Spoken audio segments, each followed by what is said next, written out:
ఎందుకంటే పేతురు అంటారు, మిమ్మును పిలిచిన వాడు పరిశుద్ధుడు గనక, మిమ్మును పిలిచిన వాడు పరిశుద్ధుడు గనక మీరు కూడా సమస్త ప్రవర్తన యందు పరిశుద్ధంగా జీవించాలి.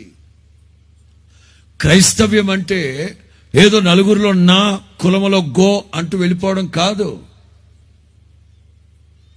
మనల్ని పిలిచిన యేసు క్రీస్తు పరిశుద్ధుడు. ఆయనే చెప్తున్నారు, మిమ్మల్ని పిలిచిన నేను పరిశుద్ధుడు గనక మీరును పరిశుద్ధులై ఉండాలి. ఆత్మీయులు చేసే పాపాలు ఏమిటి? కొంతమంది ఉన్నారు,